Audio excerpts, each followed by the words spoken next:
And here we go. It is the nightcap. Boy, this is a big one on BearcatJournal.com. Brought to you by our great friends at Galactic Fried Chicken. The reviews continue to pour in.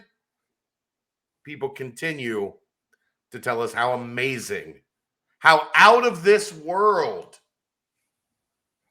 Galactic Fried Chicken is. Aaron Smith, as always. I have this meatloaf recipe, right? Go on. And the meatloaf recipe, it's from the Pioneer Woman, who I think is maybe the second or third greatest woman in the history of America. She has a meatloaf recipe that I use, and one of the ingredients is dry mustard in the meatloaf, like the sauce. Like when you make the glaze for the top of it, you use dry mustard. Okay. Instead of dry mustard, I used the Galactic sauce today. Oh, yeah. And it added a little extra. How do you do to the glaze on the meatloaf? So look, I put that shit on everything. Is Frank's Red Hot uses that, I think. Yeah, I get it. I'm starting to get to the point where this pretty much goes on everything, including the meatloaf sauce that we made for the post-game dinner. And I didn't realize it, but for people who are wondering, it's $12 for the bottle of sauce and $8 for a refill. For a refill, yes. Yeah. So just saying. GalacticFriedChicken.com. Get the app. Go to Dayton, Kentucky. Get the food. Go get the food, man. It's so good. It's a good thing. We have collaborated between the awesomeness of Galactic Fried Chicken and the support of the Bearcat Journal community to make Galactic like the hottest spot in Greater Cincinnati right now. And for that, let's keep going. Let's keep going. Let's make it bigger. So the Bearcats played today. I forgot about that game. In the second most exciting finish of the day in Cincinnati sports, 60-59. Here's what was different about today. They saw a team fight back. They saw a team take a lead, and they didn't fold. They didn't let the win get away from them. David DeJulius drives the lane, gets his own rebound, puts it back, sprints back, makes a contest on a buzzer beater for the win, and Cincinnati gets the hell out of Greenville with a 1-point win, that's the goal in Greenville. 1-point win, get on the plane, get the hell out of town. They managed to do that today. Chad, they held ECU to 15 field goals. Yeah. Total. They had 5 in the first half. 5 in the first half. They didn't make it 2. They didn't make it 2 in the first half. Correct. What a garbage game. Always. In that gym, always. On both counts. It's never pretty there. Yeah, it's never pretty there. Ugh. They did what they had to do. Mike Adams-Woods with the career high. Career day. He was critical in that first half. Absolutely. It was just like the Temple game. They got to halftime. 15 in the first half? 15 or 16. I'll pull it up 15 here. Or 16. They got to halftime. And it was one of those, like, how do they have 32 points? 16 in the first half, 7 of 10 from the floor, 2 of 5 from 3. Like, how in the world do they have 32 points? This feels like, it felt like one of those, Bob Huggins, Mick Cronin, get to halftime with like 24. Like, it was 24-17 at the half. But just like Temple, where they got to 37, they got to 32 here. The second half was a slog, to put it mildly. But they found it. They got up 10. They gave themselves enough cushion. Here's what I'll say. This was what we've been talking about all season. And as much as David DeJulius has done his best to fill the role of closer, right? Mm-hmm. ECU had a guy in Tristan Newton that's actually a closer, right? Like, he's got size. He's got the ability to see over the defense. He's I know he was the leading scorer in the conference for a while. I don't know if he's still the top scorer in the conference. But he has the ability on a day where he started 0 for 6. He was 0 for 6 until they went into that last stretch where he hit 3 shots. He got fouled, made a couple free throws, and was really the reason that ECU had a chance to win that game.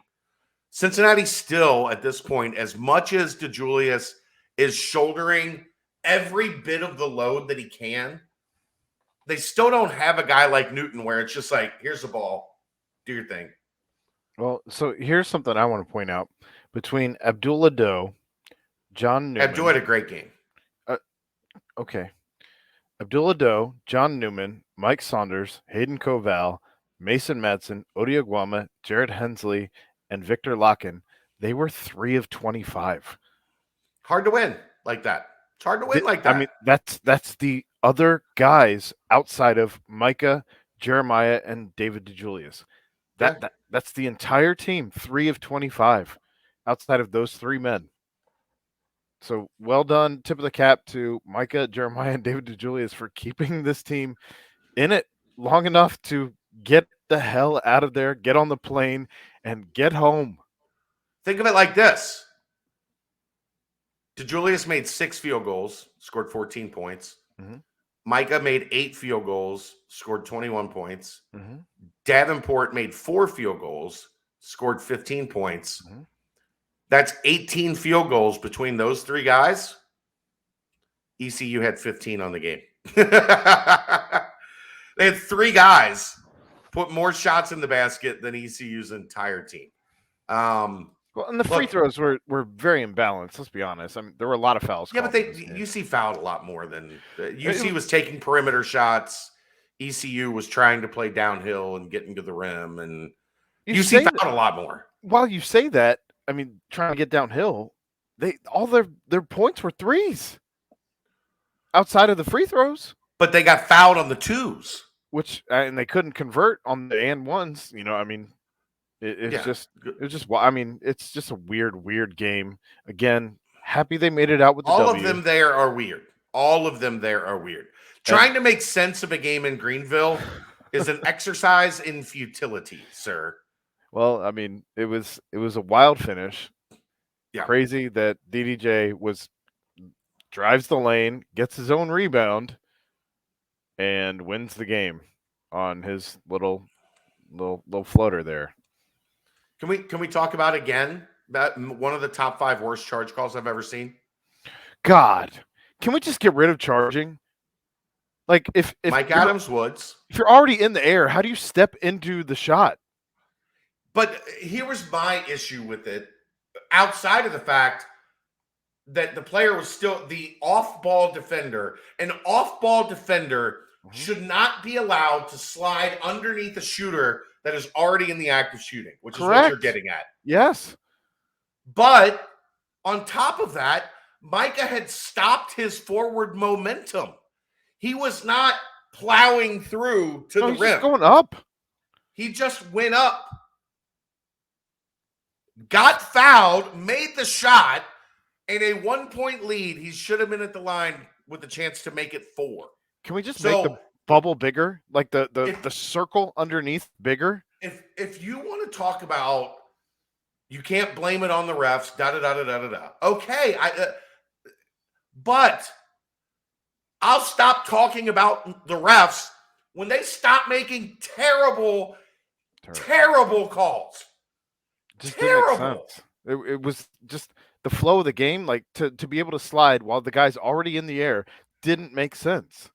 Like that's not what the charge call was invented for. And you know what I mean? Wasn't playing through the contact.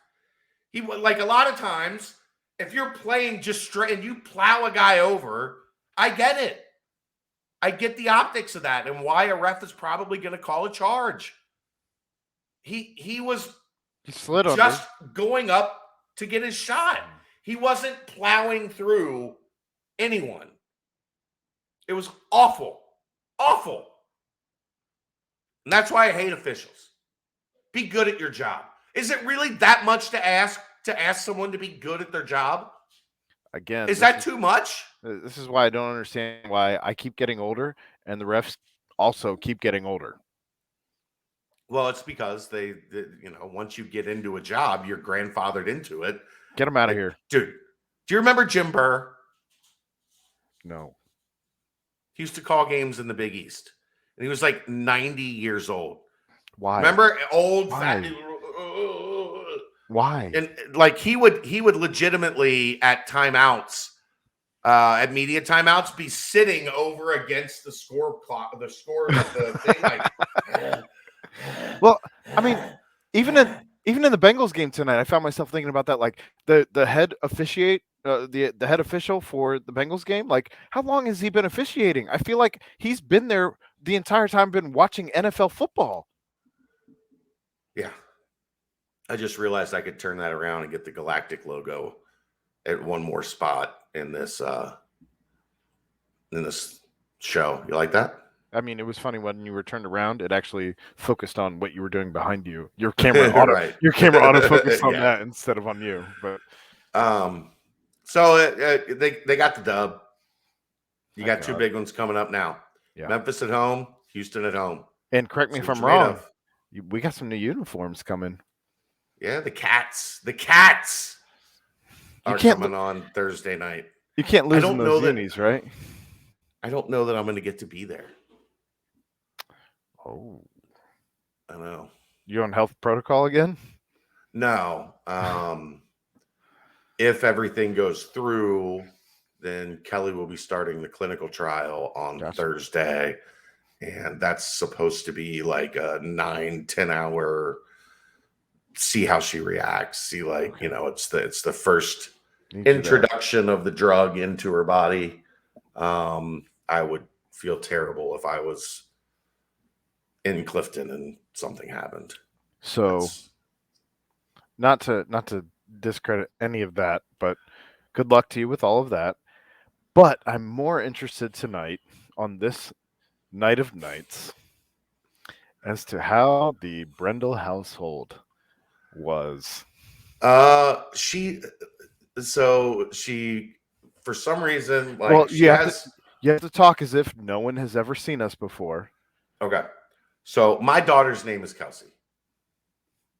Kelcie. I added the I just to, like, not make it as blatantly obvious. She was named after Jason. When I introduced her to what Jason looked like when she was like 3-4 years old, she was like, "Oh no, that's not it. That's not it." But so that handsome fella. Yeah, I showed her Travis, and I was like, "Well, this is his younger brother," and she's like, "I'm named after him." So she has been a big Travis Kelce fan for most of her life. Even though it turns out that their name is actually pronounced Kelce, right? No, it was actually Kels. Was how it was. Was that it? Kels. Yeah. Okay. Well, yeah. Anyhow, so she has been this week, because it's culminating in the Bengals and Chiefs. She's been very hardcore Travis Kelce. But she's over this weekend, she's gone back on a video game kick. So she's just been up in her room playing video games with her friends. Bye. So she really wasn't downstairs watching the game much until the end. No. Yeah, then she came down at the end. And so she thought this one was in the bag. Oh yeah, she thought this was like, get out of here. She thought this was, especially 21-3. She did come down at 21-3 and talk a lot of shit. Yeah. And then went back upstairs. I went through a lot with my girlfriend's 11-year-old as well, who was like, this game's over. Right. And I said, well, I don't know. Last time We'll the see. Bengals played the Chiefs, they only scored 3 in the second half. Weirdly enough, So they only scored 3 in the second half again. Weird. so when they got it down to like the 10, and it was basically a chip shot for Shooter, she just kind of stormed upstairs, and we didn't see her. She didn't have dinner with us. She came down and got her dinner later. Here's the thing. I bought her a really nice women's Travis Kelce, like designer, like NFL. Send it back. I don't want it. No. So it's hers. She's wearing that shit to school on like Tuesday. I'm gonna make her suffer through all of her friends be like, hey, shame. The beauty of it is we're gonna see these two teams play a lot. Yeah, maybe a lot. No. Well, listen, Aaron, listen, Aaron. What happens in the NFL scheduling? Look, I get it. What? No, you didn't answer my question. I understand. They'll play. You're right. They'll play. The problem I see is that Kelsey's not getting any younger. So he's got maybe 3 years left? 3 at best. I think he's 34. So but they're going to run into issues with salary cap because he's taking up an awful lot of room. As is, I'm not here for like nerdy NFL conversation. They still have Patrick Mahomes, right? That's the fine. Bengals and the Chiefs are going to play a lot. Do you dispute that? There's players that are going to cost some money on the Chiefs side. Then they get rid of them. They get new players. And the Bengals and the Chiefs are still going to play a lot because it's going to be Joe Burrow and Pat Mahomes. The league has never seen anyone quite like Tyreek Hill. Yeah, they have. Jamar Chase. Deebo Samuel. Whole different player. No, very similar in how they do things. They're just faster than the defense. What they do is faster than the defense. Tyreek Hill has no neck. Okay. Good observation. These two teams are going to play a lot because what happens? They will. The teams that finish first in the conference in their divisions play each other every year. Mm-hmm. The Bills, the Bengals, the Chiefs are going to be at the top of their divisions for a while. Because at the end of the day, the NFL has figured out parity better than any other sport. Yeah. Period. And kudos to them for that. Because who saw this coming? Nobody. For the love of Christ and all that is holy, I never in a million years would have taken the Bengals going to the Super Bowl. The Super Bowl. Did you see Bowl? Did you see the exacta that hit? Yes, the perfect score. $20 turning into $580,000. Congratulations, sir.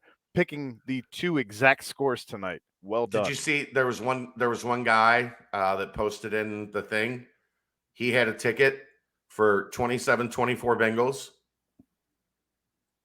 23-17 Rams. So if they would have kicked they were there. They had the ball at the 10 and they kneeled it out. If they just kicked the field goal as time expires, then he won. It was like $640,000. I'm sure there's a million. That was longer odds. I'm sure there's a million shoulda, coulda, woulda stories. Yeah. Well, it was just he was like, he laughed. He was like, bro, like, because I'm sure, again, if you're playing exact scores, how many times does this shit happen to you? Like, you don't just like on happenstance say, oh, I think I'll predict the perfect score tonight. I've gotten a couple right over the years, but we've sat here and predicted, dozens and dozens. Not putting money on it. No, but I'm saying like we do, like, if I was to put money on where my mouth is. But not on a parlay. Parlay, that's crazy. An exacta parlay? That's crazy talk. Well done, we're sir. at 20 minutes. Are you fired? I was looking at tickets. I'm not even going to do that. I wasn't looking at Super Bowl tickets. I was looking at just going out to LA. And money on that even taking in. Crazy. It's a lot. I don't think we're going to be able to do it. The other thing I was looking at that would have been awesome, UCLA USC basketball the night before the Super Bowl. Cronin versus Mike Bone. I mean, I want to go out there for that. Like, and then just hang out on Sunday in LA while the Super Bowl is happening in LA. But I would go out there just to experience a USC UCLA game. I think you have to have a hazmat suit to be out on the streets of California at this point in time. Yeah. You're also not allowed to eat, drink, or smoke in public area. Like the rules. Ugh. Yeah. I'm not much of one for rules. We know. All right, that's going to wrap it up. Thanks to everybody for tuning in. We'll be back with the BBP tomorrow night to get some thoughts on basketball game, everything. Hopefully Mick will start rolling in with some information on Junior Day that happened over the weekend, starting tomorrow, and much, much more. We'll see you next time. It's the Nightcap, brought to you by Galactic Fried Chicken, right here on BearcatJournal.com. See ya!